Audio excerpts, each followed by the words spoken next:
I have two specific questions for you, but I was curious because I looked all over on X today and I didn't see anybody who won the $1 Million prize. Oh, yes. Was that given out today? Well, let's see. We are going to give it out tonight, in fact. So should we go ahead and do it? Yeah. Okay, let's do it. Good timing. All right. Judy Kimura.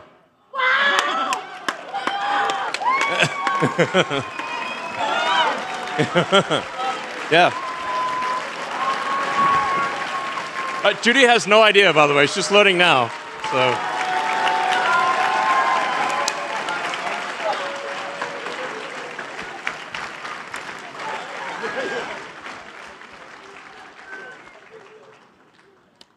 Well, I think Judy's on her way here.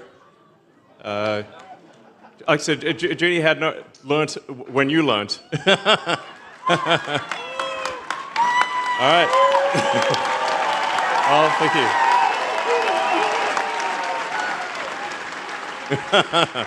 All right. Woo.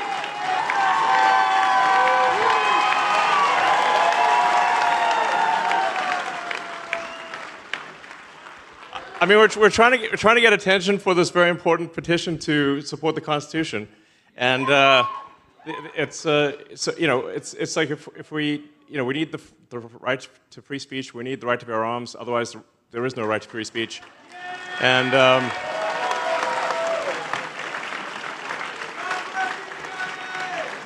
And it's people sort of wonder what's up with the $1 Million prizes. I'm like, well, we needed to get the legacy media to talk about it, and I just knew that they would be like complaining like hell about it. That like for sure complaining on every newspaper and every TV station are complaining like crazy, and that's like great. That's going to get the word out. Most welcome. Yes. Hi, Caden and Kaylee. Hi. All right. So yeah, so we're going to be giving out $1 million every day through November 5th, and all you have to do is sign the petition in support of the First and Second Amendment.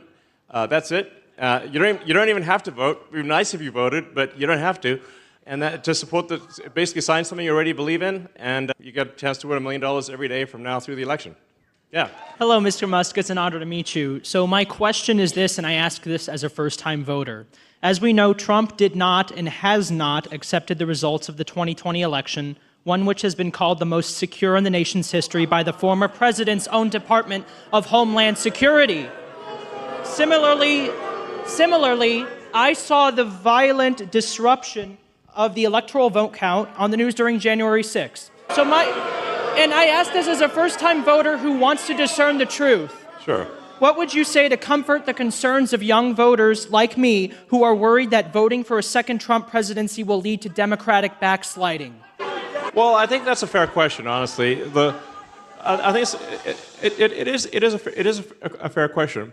I mean, the thing is that, like, I want to frame this correctly, and obviously anything I say, the legacy media is going to take a soundbite out of what I say and misconstrue what I'm saying, which is something they've done with President Trump many times. It is very important, if you've heard something bad about President Trump, listen to his whole speech. That's actually very important, And, on January 6th, I mean, his statements on that day, he told people to back down. I mean, he said, do not do violence. And then people were like saying, well, that's actually some sort of dog whistle about doing violence. I'm like, what are you supposed to say? He did actually tell people to not be violent. He recommended that the National Guard be deployed. Nancy Pelosi said no. So he didn't call for any violence, exactly. And if you look at, while it obviously, I think it was, the level of disruption was high, and I don't applaud any kind of damage to public property, of course. But it's, the media tries to characterize January 6th as some sort of violent insurrection, which is simply not the case. I mean, that is false. So, I would take, I think probably what I think is the reasonable middle ground, which is I disagree with the level of protest, but it was in no way a violent insurrection. So that there's got to be a lot of guns for it to be a violent insurrection. And there were a lot of strange things in terms of voting irregularities that are hard to explain. So, it's yeah. I mean, there were things that are statistically unlikely. Let me put it that way, and so it's not as though the January 6th protesters their protests had no merit. They had some merit. I disagree with the magnitude of what they did, but but it's not as though there were no issues. There were issues. And we have this weird situation in America where it is almost impossible to prove fraud because if you've got no voter ID and mail-in ballots, how do you prove fraud? And and it does seem more than a little odd that we don't have voter ID. And then you look at, say, states like California, which is supermajority Democrat, they passed a law banning voter ID in any election whatsoever. Now, how is that supporting democracy? That's not supporting democracy. I mean, that's insane. Almost every country on earth has voter ID requirements, but we don't. Why? And why do the same people that demanded vaccine IDs for you to do anything are the same ones who say no ID for voting? Something doesn't add up. It doesn't add up, you know? So I actually think, I mean, my firm opinion is that those who say Trump is a threat to democracy are themselves the threat to democracy. Make some noise! Yeah! I'll tell you what, that was awesome. Conspiracy was theory, and now it's the truth. I mean, honestly, at this point, we're running out of conspiracy theories because there's so many of them have come true. Right. That we actually need. Can someone please come up with some new conspiracies? That the government's here to help. The government's. I mean, even the frogs might be real. You know, the frog situation might be real. I don't know. Right. You know, the conspiracy. the frog we're the chemical. government. We're here to help. You probably heard that. Right. Well, Elon, God bless you. It's very nice to meet you. God bless you too. My name's Andrew Mariski, a Lancaster, PA native. Yeah. I'm a small business owner of a barber shop 10 minutes down the street. Great. Called Legacy Barbers. Love to cut your hair sometime if you will. Thank you. So I wanted to ask you a question and also encourage you with these few words. Augustine, who was a theologian and a philosopher, said, "You have made us for yourself, O Lord, and our heart is restless until it rests in you." And 2 Chronicles 7, verse 14 says, "If my people who are called by my name should humble themselves and pray and seek my face and turn from their wicked ways, then I will hear from heaven and I will forgive their sin and heal their land." So I want to encourage you with that, brother. Yeah. Those are great words. Great words. Amen. Amen. And Elon, I'll tell you what, been watching you now for a while, hearing the stuff you say. We need more men like you in this country that are not afraid to stand up to the media legacy. Yeah. They're not afraid to stand up against people who think we're toxic masculinity. We need more men. Yeah, you know, I've got a great counter-argument for toxic masculinity, which is, if masculinity is so toxic, how come the kids that are messed up don't have dads? Riddle me that. Riddle me that. And something that you said earlier, and amen to that. Yeah. And I'm actually going to be a dad February 3rd. Great. Congratulations. I'm having a baby. Thank you, Lord. But the tweet that you had not too long ago, it said, "And no one is even trying to assassinate Biden or Kamala." Yeah, because it's pointless. Nobody would bother assassinating a puppet. Right. Yeah. You know, when are people going to start seeing that our country is not, when they keep saying democracy, it's a constitutional republic? Would you please make sure, if you don't mind, to keep reminding people that we are a republic. We're free. We're free because of Christ Jesus, and we're free because of the men and women who died and shed blood for this country. That's absolutely, yes. Amen, brother. You're right. I mean, a lot of people died to make this country what it is today. A lot of people died. Absolutely, amen. And man, people take it for granted, you know? So, yeah.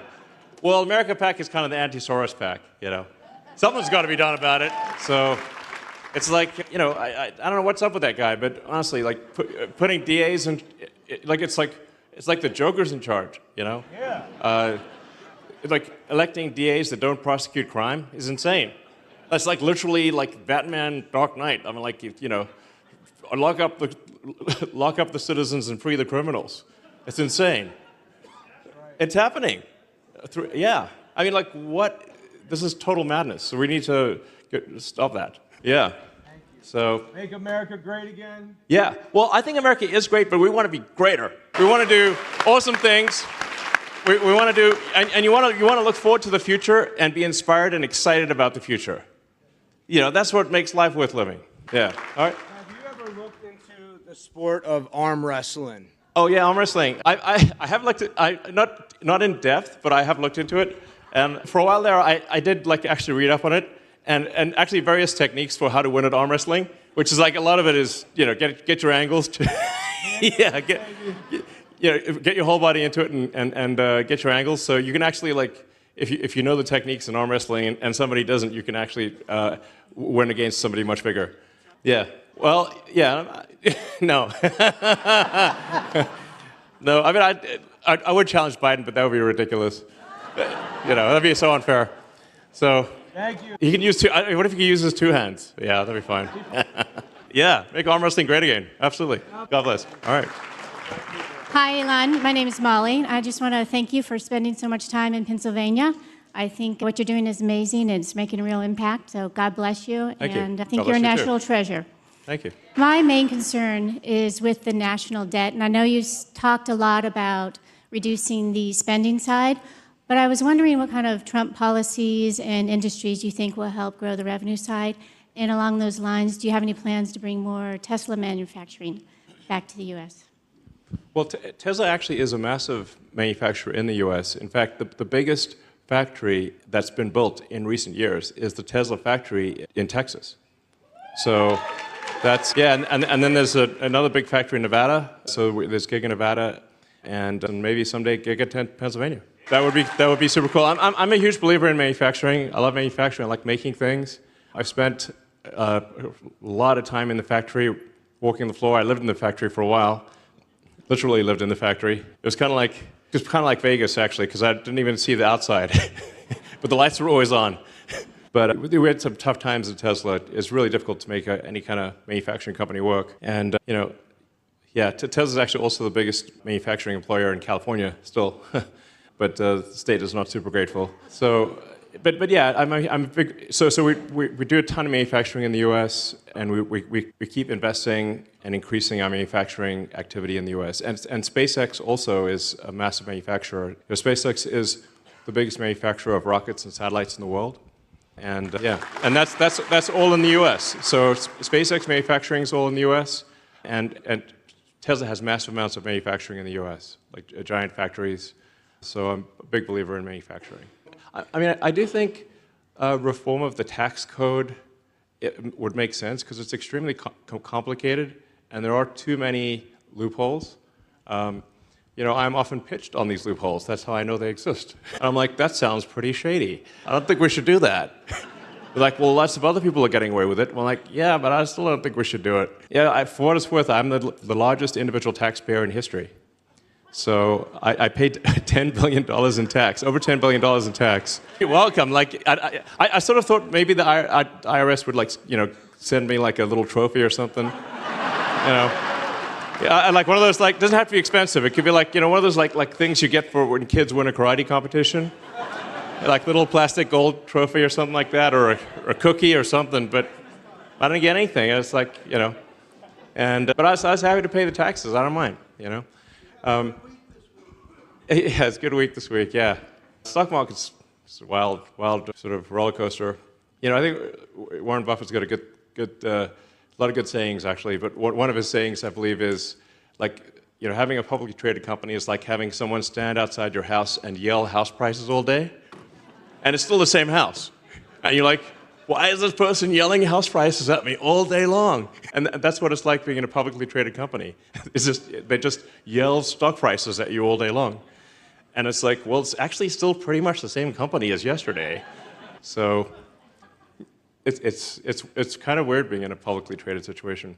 But anyway, I think we should simplify the tax code, get rid of a lot of exceptions and loopholes, and make it easy to fill out taxes. It shouldn't be this like extremely complicated thing.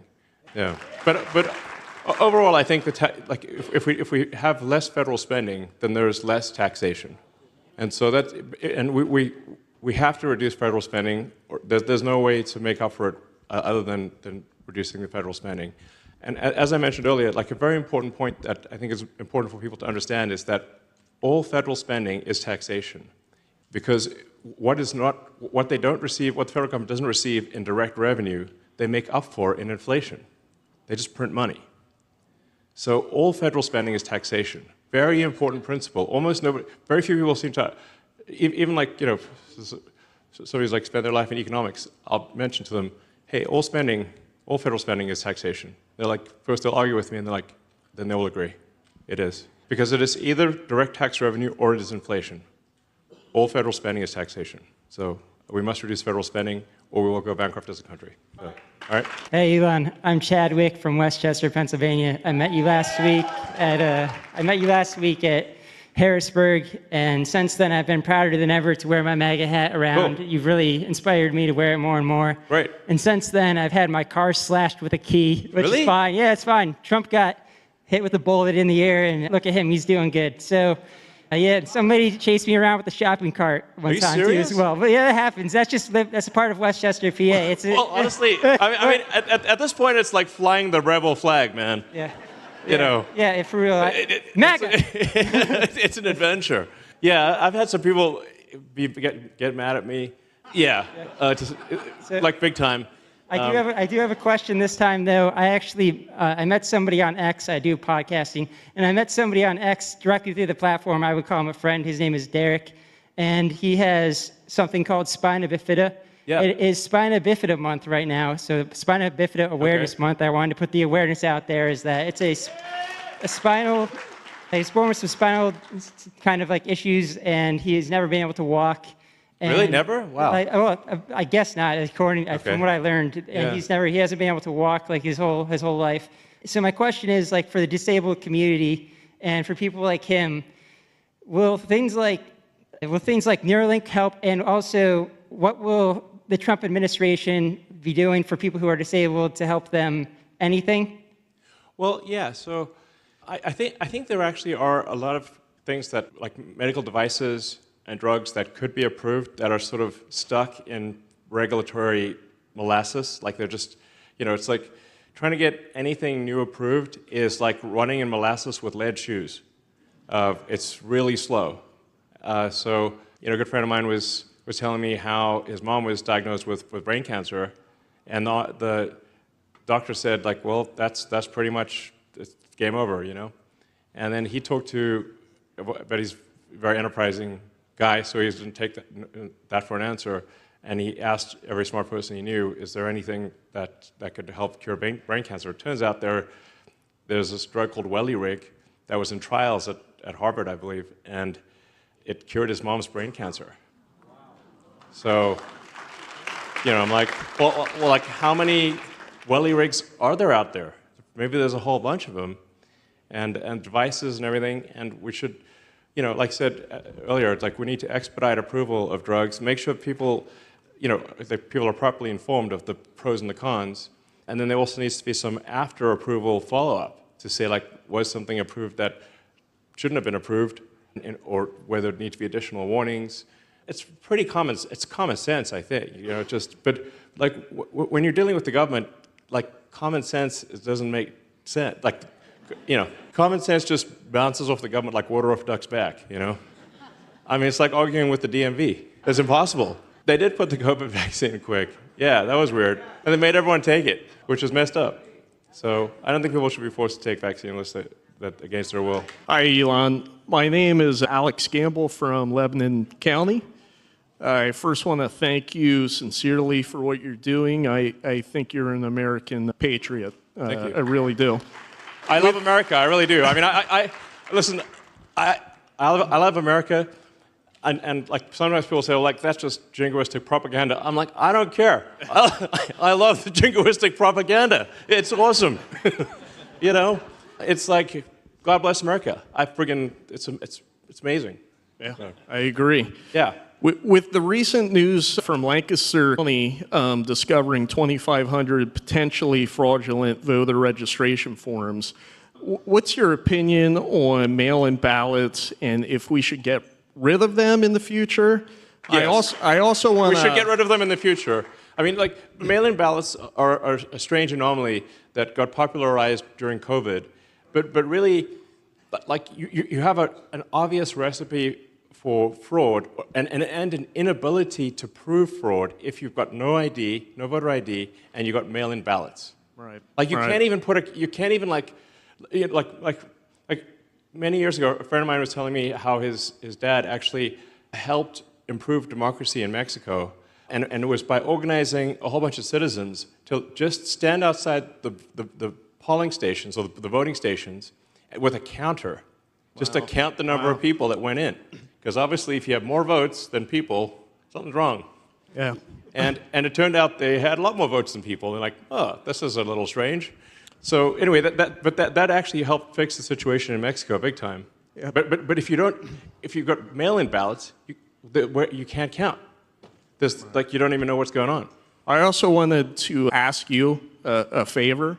My son is named Elon. Really? We named him after you. Wow, thanks. He's 3. You're an inspiration, and I was hoping to get an autograph from you to give to him when he's older. Well, just to further I can't say no to that. I mean, from one Elon to another, you know. Actually, you know, I was named after my American great-grandfather. I guess so. I'm like kind of the opposite of Obama. I'm from Africa, named after an American. So. But yeah, John Elon Haldeman was my great-grandfather, and I was named after his middle name. So I think he was like from Minnesota, I believe. So, yeah. Hey, Elon. Yeah. My name is Jennifer Lucas. As you can tell, I do not have a Pennsylvania accent. But I do live here. I'm voting legally, I promise. Sure, I believe you. I'm from southern West Virginia. Okay. And honestly, I've had a lot of questions on my mind, from education to drug epidemic. It's hit really hard. But one thing that I would really like to ask you about right now is lobbyists. If I buy a vote, I go to jail. They buy votes on the voting floor in D.C., and that's okay. Right. That is affecting our voice as American citizens. So what can we do to lobbyists in D.C. so we can take our power back? America PAC? Yeah, I mean, you know, so I was actually part of making a movie called Thank You for Smoking. I don't know if anyone's seen that movie, but it's a movie about political corruption and about lobbyists and political corruption. It's worth watching Thank You for Smoking. And, you know, I'm actually the pilot in the movie in that plane. So it's a very small role.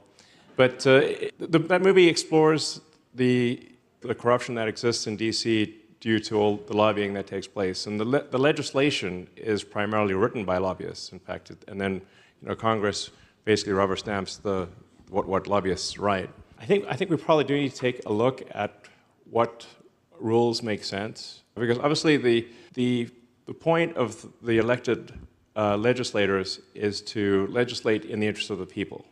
And so if there's legislation happening, which is often the case, that is not in the interest of the people, something's wrong. So, and you do get these like regulatory capture situations where the companies in an industry end up controlling the regulators and preventing new entrants from coming into a market, making it difficult, you know, for new companies to come in. Anyway, I wanted to make that movie for a reason, which is to highlight that there is a lot of corruption in D.C. and I'd like to have less of it, at least. And it's tough. And you know, this is also why I think the big government machine is so against Trump. because he's not beholden to all of these interests, you know? So he's not captured, essentially. He's not a puppet. So the big government machine is very worried about electing someone who's not a puppet. So yeah, I mean, I certainly advocate for, you know, better rules that limit the power of companies to lobby in DC, or at the state level for that matter. Yeah. I mean, like for Mars, like people sometimes ask me, like, well, what kind of system of governance do I think makes sense for Mars? And I'm like, well, that's going to be up to the Martians, you know. But I would recommend direct democracy, not representative democracy, where the people vote directly. And you know, in the past, before you had like the internet and electronics, you had to have representative democracy because you had to, just like with the legacy media, you had to collect people's opinion by mail or literally by voice or by letters written with a quill on, you know, and a scroll type of thing, you know, like slow. So you had to have representative democracy. You couldn't have direct democracy. But my recommendation for Mars would be that the people vote directly for anything, and that any given piece of legislation must be short enough to understand. So, like, if it's, you know, not more than 1,000 words, maybe 300, the longer the legislation is, the worse it gets. And we've got legislation that's longer than Lord of the Rings. And, like, nobody's read it, you know. And really quick, I just wanted to say thank you for everything that you're doing. I see you, and I see your heart, and I know that you love humanity, not just America. I do. Everything that you do, it shows you care for everyone deeply. Thank you for that. Thank you. I have a lot of ideas, and if you want to hear them sometime, we can sit down for dinner. Thank you. Thank you. All right. Hello, Elon. My name is Stephen Marsh, so I live in Lancaster County. It's nice to meet you. You once said in a job interview that when asked what is your biggest weakness, you said honesty, which I find really interesting. And the guy said, well, that's not a weakness. And what I find fascinating is the way you stand up to anybody and speak your mind. And my question is, there's a cost to telling the truth. There's a cost to being honest. Yes. And you're not afraid to pay that Well, price. hopefully it's not, like, fatal, you know. Yeah, and I think that I'm wondering, like, where that came from in your life, because you know you're an amazing inspiration with everything. Yeah, I can totally tell you. So, like, it's. I mean, first of all, you know, like, I think I aspire to be honest, but I'm also sometimes wrong. So obviously, you know, I can be right all the time. So, and I do believe in like, you know, one should stand to be corrected, and the reason I believe in sort of truth and honesty is because I'm trying to understand the universe. I'm trying to understand reality. You know, I'm trying to understand, like, what's the meaning of life? Like, what are we here for? Like, what's going on? And if you don't aspire to truth, if you're not, like, rigorous about truth and honesty, then you're obviously going to live in a deluded world. You won't understand the nature of reality. You won't understand. So I'm just curious, and I want to understand the nature of reality. So, and that's requires rigorous adherence to the truth. Also add, thank you. What I find fascinating too is, like, you know, for you to stand up and speak the truth about what you feel about Trump, there's so many celebrities that the other side has. And yeah, that's weird that there's so many celebrities, you know? I'm like what are they, what's up with that? Yeah, exactly. You're the only guy with a serious amount of influence that's able to really stand up for Trump, and I really think that, and I know people that are, like, on the fence that are going to Trump because of you. So I think Great. you are making a massive difference in this election, like, you single-handedly, and that's an amazing legacy amongst all the other things that you do. So thank you. Well, I'm trying my best to you know, I'm trying to make as big a difference as possible, and yeah, I mean, I do think, like, we're at like I said, a fork in the road of destiny, where, you know, like, it's not clear to me that there will be elections after this if Trump is not elected, you know. So I mean, there's basically, in my opinion, there's massive voter importation to swing states that is happening right now. If you look at the actual numbers, as reported by the Democrat administration, there are triple-digit increases in the number of illegals in each swing state. It's 240% was the number I saw in Pennsylvania in 3 years. And like that's, if the margin of victory is was 80,000 votes last time, well, what happens if you bring in like 300,000 illegals who are beholden to the Democrat machine and get a whole bunch of handouts? And even though they may socially not be in agreement with the Democrats, their first order priority is bringing friends and family into the country, which will be supported by the Democrats, but not by the Republicans. So it's voter importation is what's going on. And it doesn't take much to have the swing states be a permanent deep blue. That's what happened in California. So, like I love Reagan, but he did sign in 1986 an amnesty, that, sort of a legal alien amnesty, that thereafter California, which had been red or a swing state, but primarily red, went blue and then deep blue. And now California passed a law banning voter ID in any election whatsoever, even in a town council. That's what they will do to the whole country. The playbook is obvious because we can just look at what they did in California. They're going to do the same thing in Pennsylvania, same thing in the whole rest of the country, if they can. And Trump is the only chance to have that not be the case. And I'll tell you, it's because people are like, I think it's going to be worse in California because the one thing that keeps California from being even more crazy than it currently is that people can move to other states and still be in America. But what if you can't move to any other states? It's going to be way worse in California. So it's profound. What's your favorite baseball team? Yankees. Okay, listen. I like the name, okay? It's a great name. Sorry. What have I done? Hi, Elon. My name is David, and I am an founder of an e-commerce company here in Lancaster, Pennsylvania.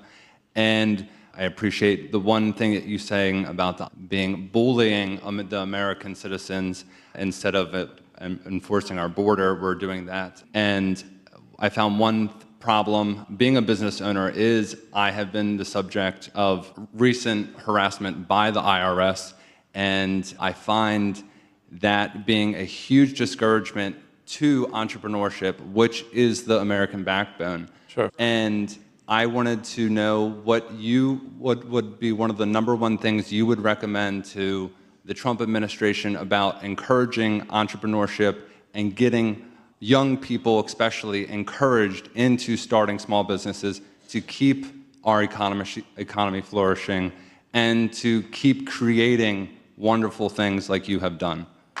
Yeah, well, I mean, it's really, I think, if we can just get the government off people's backs, then you can get a tremendous amount done. And, it's like we're over-regulating 6 ways to Sunday, as you've experienced yourself. And then even when there's like a little bit of success, then the government comes along and takes the money. So it's crazy. So just if the founders of the country could see like where we are now, it'd blow their mind. Like there was a revolt against the British for, I think it was like a 2% tax on tea. Like say a 3% tax on tea. They were like, no way. And now it's like, 40%. I mean, it's just like there's new taxes every day. And there's a lot of hidden taxes that you experience as a small business owner that people don't even realize exist. You sort of come to realize that because the IRS comes after you, but there's a ton of taxes that try to sort of mask from the consumers. So we just need smaller government and allow people to produce useful goods and services for their fellow human beings. Yeah, it's straightforward. Hi, Elon. My name's Will King. It's nice to meet you. Welcome to Lancaster. Thank you. I'm a young mechanical engineer and excited to work on new problems. One of my dreams would be to work for one of your companies, so we'll see where that goes. But the question I have is, what are your thoughts on tariffs, and how do you see tariffs impacting consumer spending or increasing inflation? And what problems need to be solved for U.S. production to reach a scale and efficiency that would match current outsourced production? Like obviously, it's not a first principles problem. We can do it, but what needs to happen in order for that to? Well, what are your thoughts on the subject? So I think what you were touching on before, a lot of government regulation and taxes. Well, taxes, I don't know where we need to go with that. But I think I love your philosophy of surges in employment and going hardcore. I was reading your autobiography the other, or not, your biography the other biography, day. yeah. To be clear, it's a pretty good biography, but it's not actually what I would have written. Right. But what really stood out to me, I was reading about how you wanted to move the servers from Twitter up to, is it in Oregon?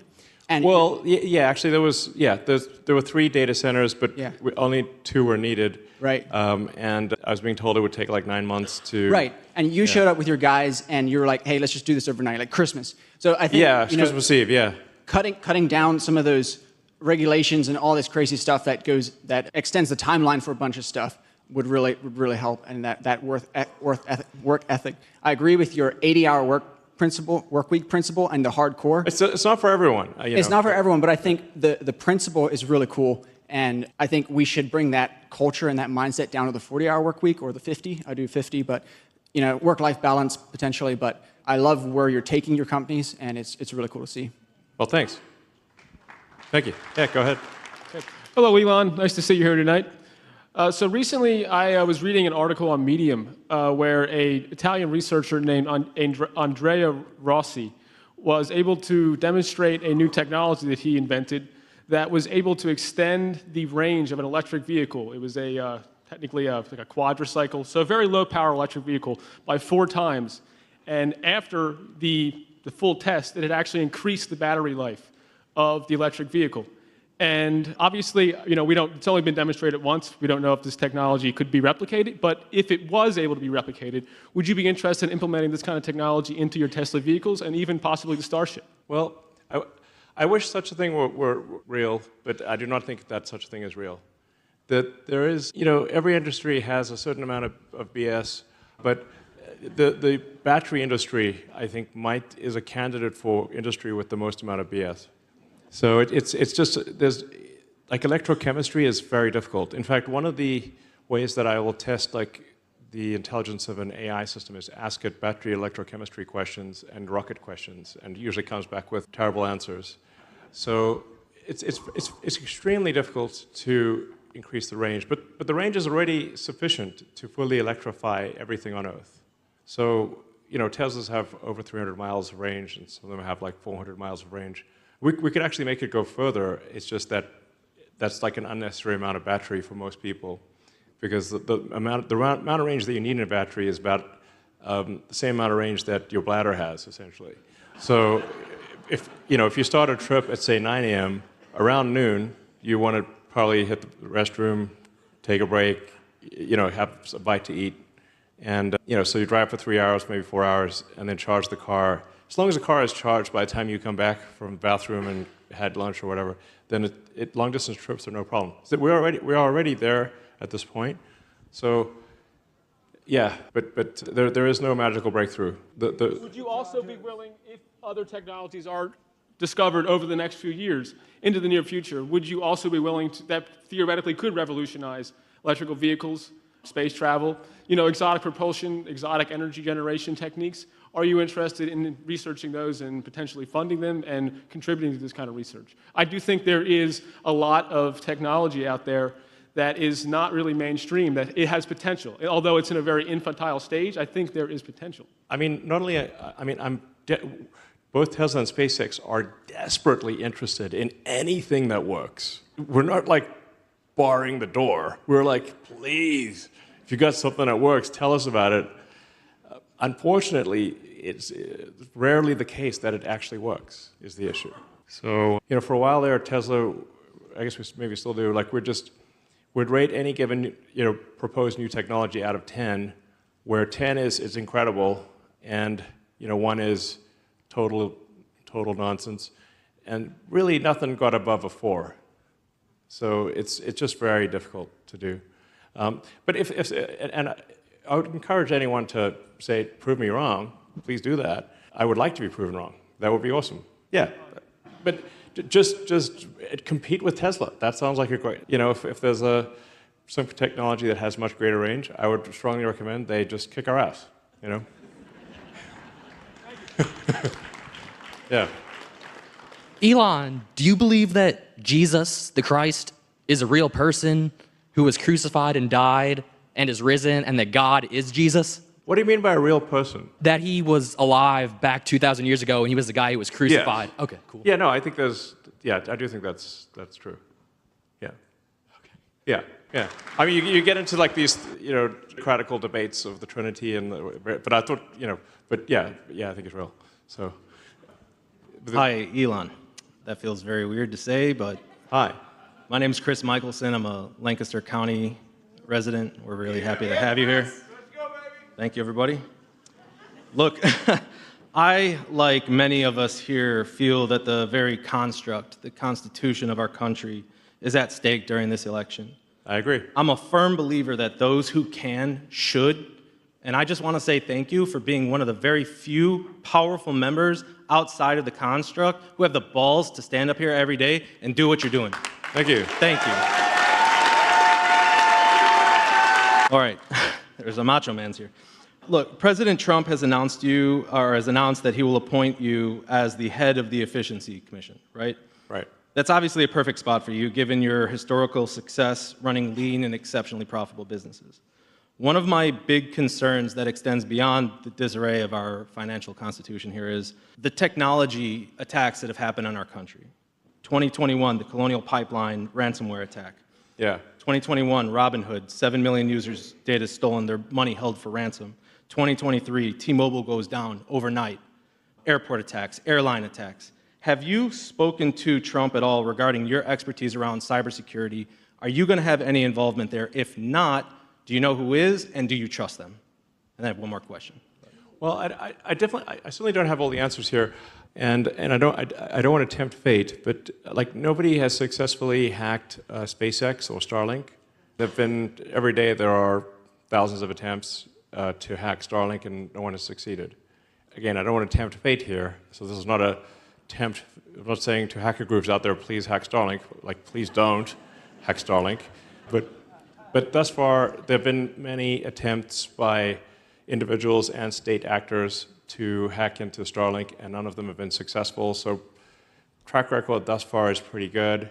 No one has successfully hacked into, so far so good, Don't want to be complacent or anything. No one has hacked into the Tesla mothership, like the Tesla core database. Many people have tried to hack into the Tesla core database.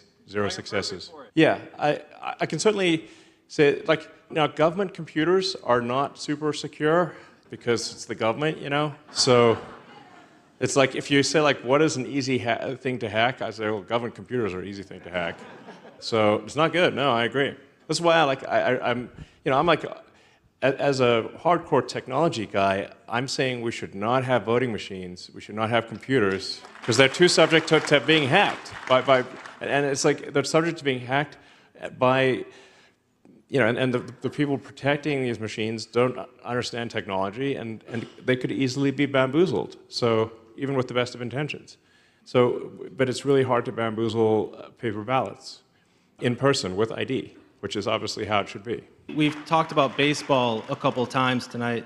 My brother's handicapped. Ryan, I love you. I'm sorry that you couldn't be here tonight. He's a White Sox fan, and he just wants to know if you would consider buying them and turning them into a reputable business. Thank you. Well, I'm a technology guy, so I'm just, I got to pick my battles here. So I just try to make technologies that people find useful. So. Thank you, Elon. Thank you. All right. My name is Vladimir. I'm an entrepreneur from Reading, Pennsylvania. I came all the way here to see you because I'm not sure if you're going to make it to Reading, Pennsylvania. I couldn't wait. Thank you so much for your contributions to the world. Thank you for Tesla, Neuralink, SpaceX, X. Everything that you're doing is incredible. And thank you for stepping up with your leadership to once again try to take our country back. Thank you. It's kind of your say. My question to you is regarding artificial intelligence, probably our greatest invention, hopefully not our last invention. Yeah. You were really advocating for basically regulating the advances that we're making on artificial intelligence. How long do you think it would be before we actually reach AGI, or artificial general intelligence and artificial superintelligence? And are you still up for regulating this amazing invention that we've summoned here? Yes. I mean, I do think there should be some regulatory oversight for AI. So Yeah, I mean, I kind of view regulators as kind of like the referees in a sports game. You know, whether it's baseball, basketball, any given sport, all the teams want to have referees, so that the teams don't break the rules and there's fair play. So I think there is a sort of a right number of regulators for any given industry, but there shouldn't be too many or too few. Now there's basically no regulators in AI right now, so it's like having a game with no referees. That's subject to something bad happening. So my recommendation would be to have an AI regulatory agency at the federal level. It should be, not heavy-handed. It should be, but there shouldn't be nothing. In contrast, in other industries where there's excess regulation, because these regulatory agencies have just sort of grown over time to the point where there are too many referees on the field. I think the sports analogy makes a lot of sense. Like you want to have enough referees to have a fair game, but not so many referees that people can't throw a pass on the football field without hitting a ref. That's the situation we got right now. It's like you're trying to run downfield, bam, you just bumping into refs everywhere. So we got to take some corrective action there. So thank you. Woo. All right, Elon Musk, it's a pleasure to meet you. This should be sponsored by Dr. Scholl's. I don't know how your feet are doing it right now. I just want to say thank you for being here tonight. It's an honor to be here with you. I actually have been waiting for almost a decade to talk with you and ask you a few questions. All right. First one, I want to just break right into business. A friend of mine is building the world's brightest light in the world, powered completely by renewable and Tesla solar panels, and we want to know if you'll turn it on for us. It's been cleared. It's in Texas. The FAA approved it. Will you turn it on for us? Possibly. Okay. When you say brightest light, like what do you mean? Brighter than the Luxor. It'll hit the International Space Station and you can illuminate it at night. Okay. Yes. Yeah. It can light up the whole Grand Canyon as well. That's what the engineers say. Okay, that's a hell of a light. Okay. It is. Sure. Tesla solar panels too, so. Okay, great. That sounds good. Secondly, we've heard a lot of prayers tonight. I just want to say a quick prayer for you and ask everybody to join me and just put your hands up and let's pray that God protects this man here. He's risking his life, his family, and his future for people here in a country who he believes in. And we believe in you, Elon, and thank you. Thank you for everything you're doing, and we ask God that he protects you and keeps you safe in your journey in protecting us and our country. Thank you. Okay, so my real question is, you've done a ton of things. You've literally enabled mankind to live amongst the stars. Well, not yet, but we're almost. We're getting there. Yes, and I want to nerd out with you all day on this. Yeah. The NASA has been, touted that the fuel of the stars is hydrogen. I know, before you kill me, you're not a huge fan of hydrogen, and I understand it has its flaws. But we do have some incredible successes. And my question is for you. If I were able to help you and provide you with the right people and resources, would you be down to basically involve yourself with us and help save our planet? Well, I do have 17 jobs. And with the Department of Government Efficiency, 18. So I have to be cautious about taking on additional responsibility because it's just physically impossible. But I mean, the biggest source of energy by far is the sun. So nothing even comes close to the sun in terms of energy output. The sun converts over 4 million tons of mass to energy per second, and it's been doing that for a very long time, and will do that for many, many billions of years to come. So one of the ways you can think of the progress of any given civilization is on the Kardashev scale. And so just a simple way of thinking about it is you're Kardashev level 1 if you've harnessed all the power of a planet. You're 2 if you've harnessed all the power of a solar system. And you're 3 if you've harnessed the power of a galaxy. We're very far from 3, it's safe to say, but even from 1. So when you think in Kardashev terms, it becomes very obvious that the sun is overwhelmingly the source of energy, and everything else is tiny potatoes. Tiny, tiny, tiny potatoes. But hey, tiny potatoes are fine for now, but the sun is overwhelmingly the big potato, the humongous potato. So it's really harnessing the power of the sun that will lead us to the stars. Hi, Elon. Dave from Lancaster County. First, thank you so much for all the insight this evening, thought-provoking conversation. 2 questions. One, with slightly more than 9 days until the election, what would you recommend as a 30-second pitch to convince somebody not to believe what they're seeing on CBS, NBC, and ABC? Oh, I've got a great solution for that, which is send them links to videos and information on the X platform. So if they say that, Trump loves Nazis, for example, like, well, actually, here's the whole speech where he categorically condemns Nazis. And yet the Democrats keep claiming that he loves Nazis, even though he specifically said he condemns them in the strongest possible terms. They still perpetuate the fine people hoax. It's pretty insane.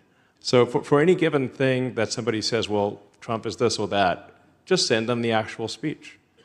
That's the antidote. Send them what he actually said. Thank you.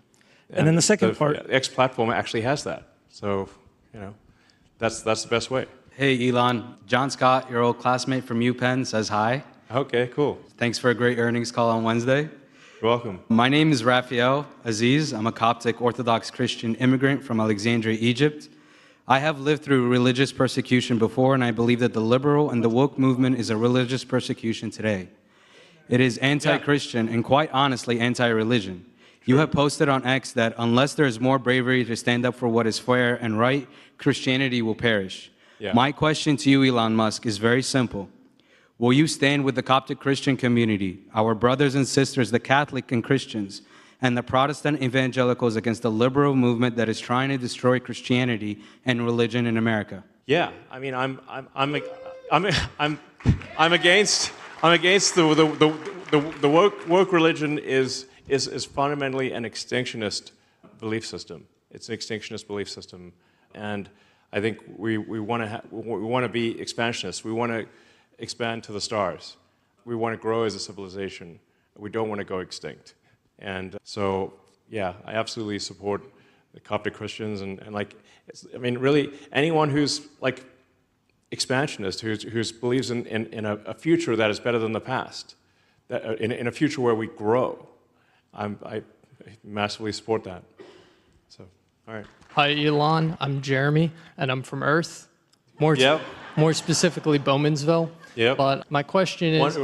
address 1 astronomical unit. Can you give some insight into your decision-making process and worldview? I mean, I have a lot of respect for what you've been able to accomplish so far, and you have a huge vision for what you want to accomplish yet. And in that way, there's a crossover between the areas that you're a subject expert in and politics. So if you have some insight into how you make decisions in your worldview, then that enables us all to trust you across a larger amount of issues. Sure. Well, I'm a big believer in physics, which is like basically if you like, I sort of say like, everything else is a recommendation, pretty much, but physics is the law. Like, if you break physics, the rocket will explode and the car will not work. So you have to adhere to physics in order to make cars that work, and to make rockets that work, in order to make space internet that works. Because if you're wrong, then reality is a very harsh judge. Reality is merciless. If you make a device that doesn't work, that violates physics, it simply doesn't work, and then your rocket blows up and the satellites don't work and the cars break. So you either if you make technology, you either have a rigorous you have to, in order to make the technology work, you must have extremely rigorous pursuit of the truth, because otherwise reality will bite you on the ass big time. Yeah. So, all right. Hi, Elon. Thank you for taking the time to be with us today. My name is Justin Henson, also Lancaster County native. My generation is inheriting a housing shortage, and we're statistically less likely to take blue-collar jobs. Obviously, declining birth rates have been discussed. There's not going to be as many people to even fill blue-collar jobs.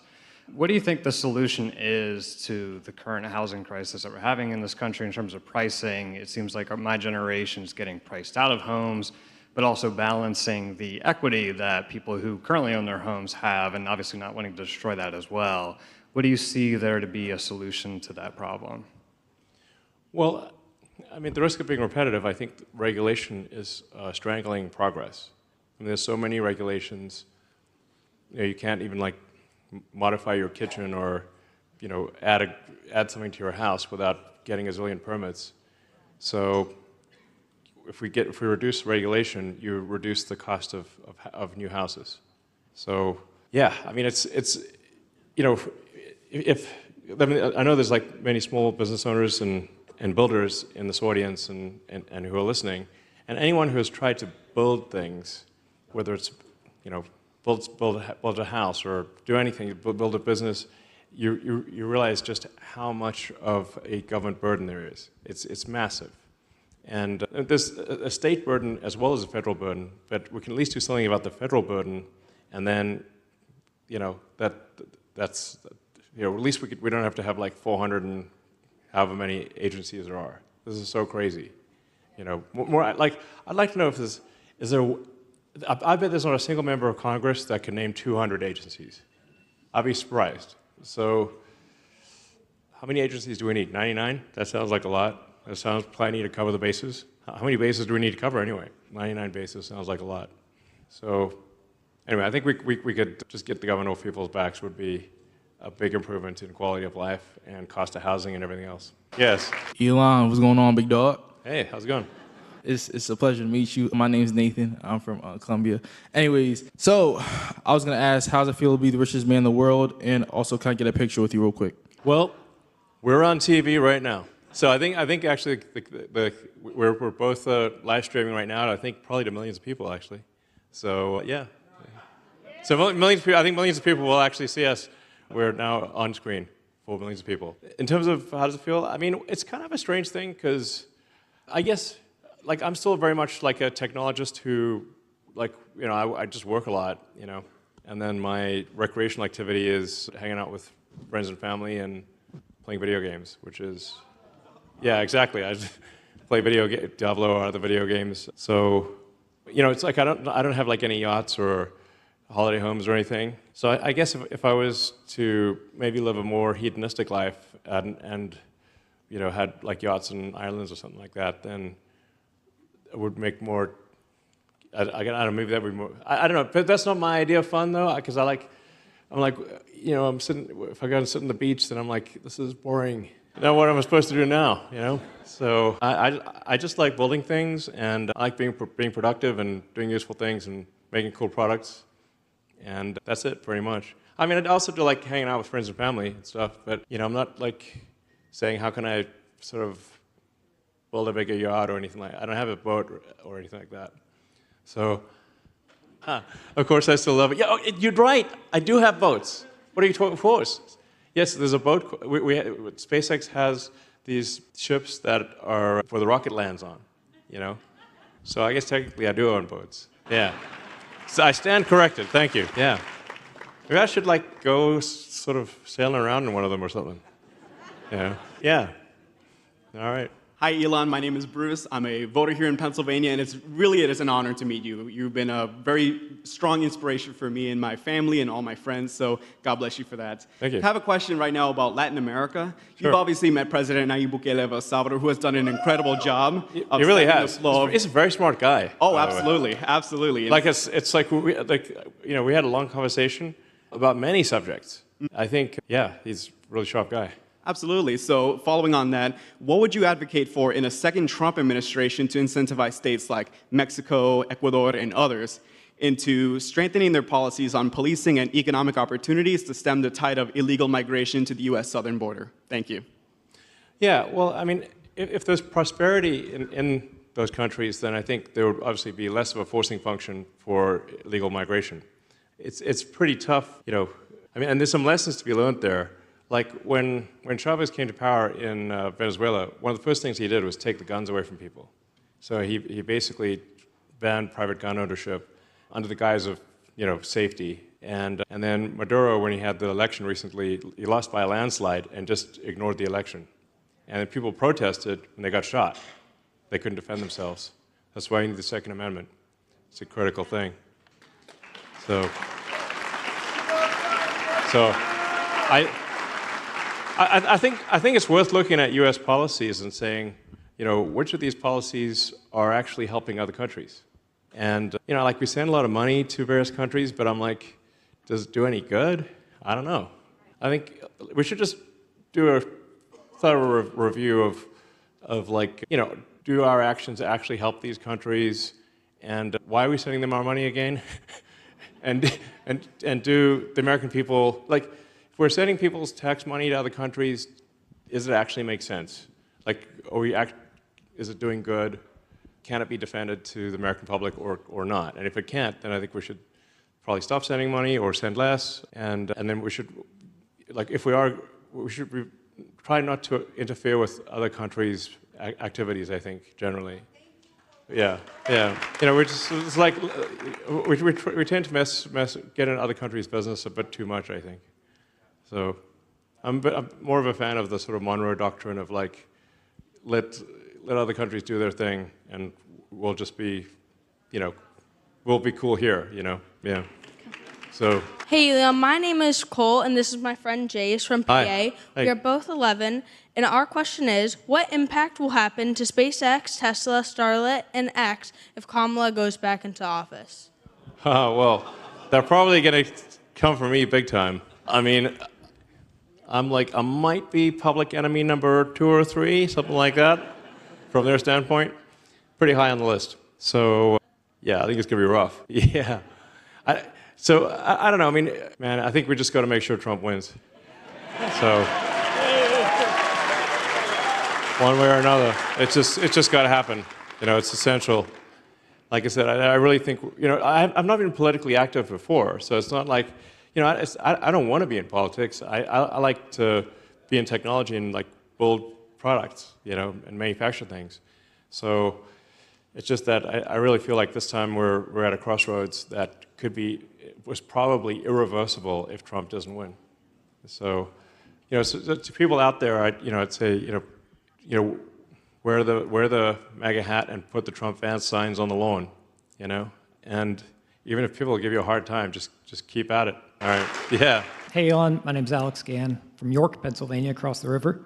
And all right, I wanted to just shout out and thank the Tesla FSD team. Many don't realize that for people ages 5 to 29, the #1 cause of death is car accidents. Yeah. And yet today, my Tesla drove me for 4 hours out to a Tesla shop out in Devon, Pennsylvania. I didn't touch the wheel once. It took me from driveway to parking lot. And then after trading in and transferring FSD, today my new Model 3 drove me here to Lancaster. That's cool. From driveway to parallel park on the street. That's Again, great. I don't think people realize that the cars are there. Most people don't realize that the Teslas are capable of that because, yeah, I mean, the Cybertruck obviously looks unusual, right. but the other Tesla cars, like the Model 3 and Y and the S and X, I think they look great, but they look somewhat conventional. They're good looking, but they're not like radically different on the outside. So it's kind of like if, let's say you've got a magic cat that can actually sing and dance and talk, but it's just sitting on the couch and it looks like a cat, but it's actually Puss in Boots, you know, and it's like a swashbuckling talking cat that you know.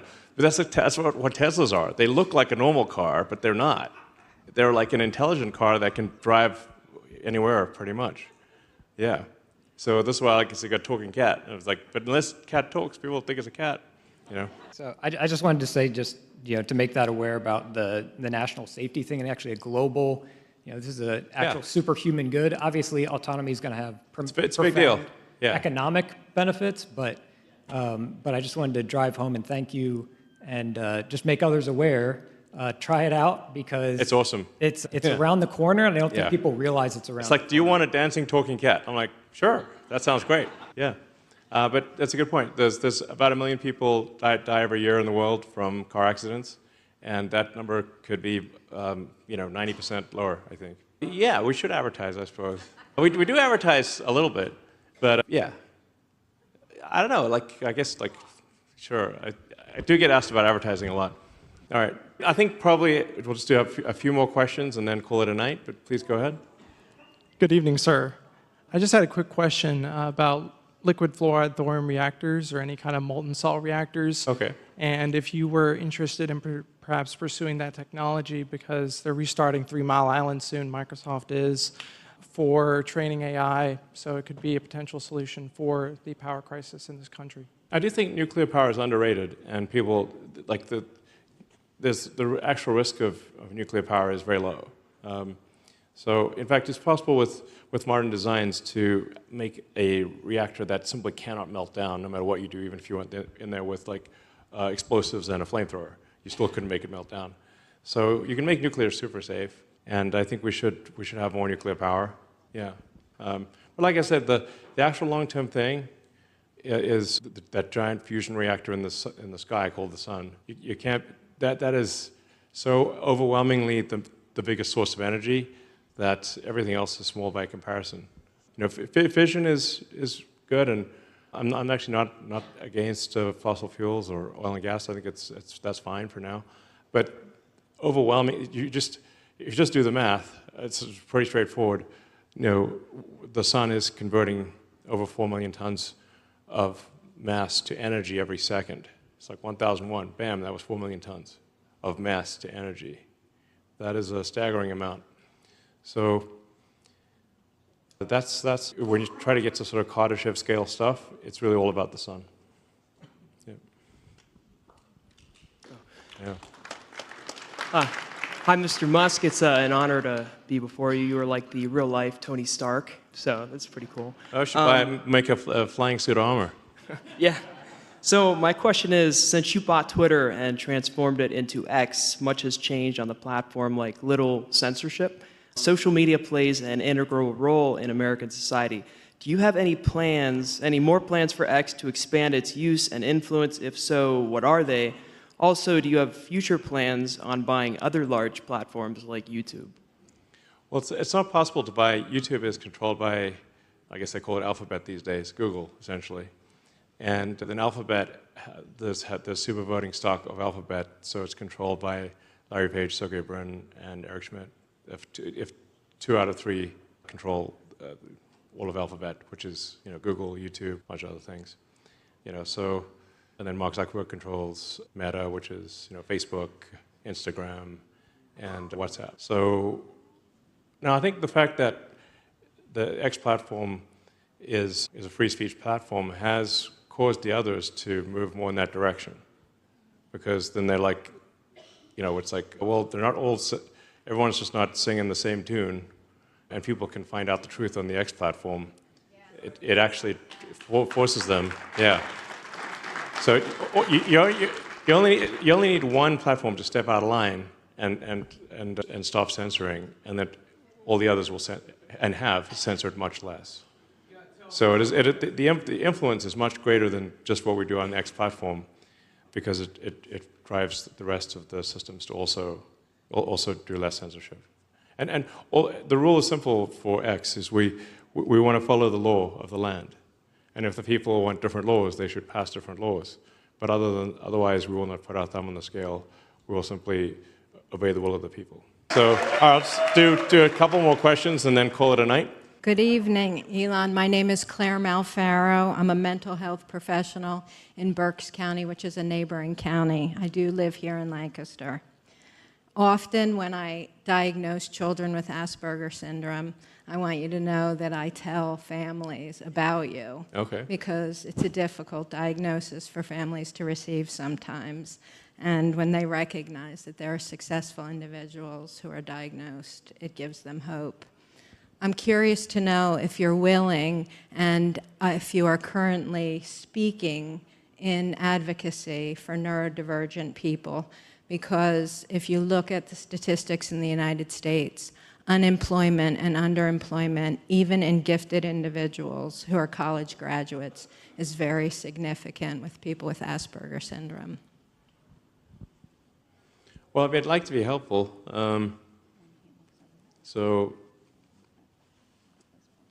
I think there's perhaps having some sort of, neurodivergent element like that does result in an increased adherence to the truth, or try to understand the nature of reality, and perhaps to some degree also being willing to suffer criticism and not, simply want to fit in is important as well. So yeah. So yeah, yeah. So I'm not sure quite what to say, but is there anything that you think that, like, what would be helpful? For example, in King of Prussia, we have an agency that's called the Neurodivergent Employment Network. Okay. There are businesses in Pennsylvania. Wawa is one of them, Aramark, and they're specifically working to employ people with autism. There are many companies that are unwilling at this point to even consider because they're afraid that it's going to cost a lot of money for them for accommodations, which is really not true. And the research tells us that individuals are much less likely to steal. They're very conscientious about their work, but there's ignorance. And as a result of that ignorance, and part of the reason, not just you, but other individuals who have successful lives who are able to say to these families, like, your children will grow up and have successful lives as we're able to better implement change and relieve some of the ignorance in this society. I feel like if you would speak up more, for example, and say, look at me and look at what I've been able to do. And, you know, and again, you are an entrepreneur, so you have yourself to answer to. But when somebody has their boss to answer to and they start saying, you know, nobody in this company is really working 40 hours a week, or begin to truth tell about things, they lose their jobs. Right. Yeah. All right. Well, yeah. Not quite sure what to say. I do think that as we create robots, like the Optimus robot, this will help a lot of people who are nervous because they will have a friend that will be there, you know, that is infinitely patient. And I have a son who's got a much more severe case of whatever I have. You know, it's a tough sledding, you know. So it's hard to make friends, hard for him to make friends, and he doesn't quite know what to do, you know. So, yeah, probably do. I mean, I don't get something, you know, something. But you know, so like I certainly see, you know, a case in my older boys where it's like quite a serious situation. And I just would love to figure out how you can live a happy life, you know, and it's not an easy thing to figure out. But I think if there is a humanoid robot like Optimus that can be like your own personal R2D2 C3PO, you know, then they would have a friend and someone who could like kind of help them through life. I think that would be a good thing. All right. So I'll call this the last question, but so thank you. My name is Josh. I'm from here in Lancaster, and FSD 12.5 actually does navigate around the Amish buggies now. So thank you for that. All right. It's part of the training data. My question is, Elon, as someone deeply committed to uncovering truth, could you share the methods you rely on to identify objective truth, in addition to the crowdsourced community notes on X? In other words, can you describe your preferred epistemological framework and perhaps hint at how these philosophical underpinnings will continue to enable AI, XAI, as well as inform policy for our country? Yeah, I mean, so like I really would recommend people study physics, honestly. You know, if you're trying to understand how the physical world works, that's what physics is. Physics is simply an attempt to understand the rules that govern reality. And what rules are good predictors of the future and what rules are not. So, you know, and I try to learn as much as possible and then evaluate what I've learned against what I believe to be the most fundamental truths of reality, and then change my conclusions based on new data. It's like, as I learn something new, it's just like, I try to change my mind if there is a reason to change my mind. It's like, whereas I think there's a kind of a natural instinct to want to be set, for people to want to be set in their ways and to be convinced that they're right. Whereas, you know, I think we should actually just strive to be less wrong. Be less wrong. Yeah, exactly. So I think that is sort of how things operate in physics. Like, you strive to be less wrong. Yeah, it's not the most, you know, gung-ho sort of slogan, be less wrong, you know. It's like, if you want to be less wrong, then you should, that's a good operating principle, is, yeah, seek the truth and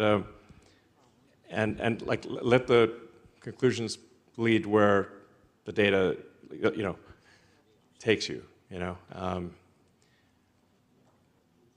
Like this is like, so it's very, very important to operate on this principle if you're building electric cars or space internet or rockets, because if you don't, if there's not a rigorous understanding of how reality works, the rockets blow up and the cars don't work and FSD wouldn't be able to navigate.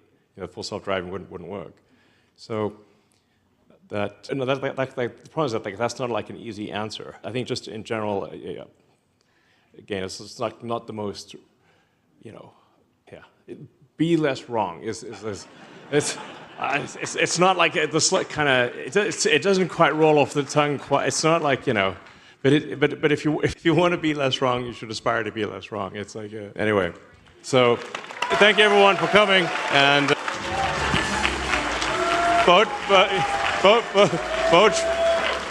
vote for Trump, and it's incredibly important. And get everyone else to vote. And remember what I said at the beginning, which is that there are actually 40,000 ballots that people have that have actually not been mailed in or not been submitted. And people can go in person on Monday and Tuesday and vote. And please do, and please encourage everyone to do the same.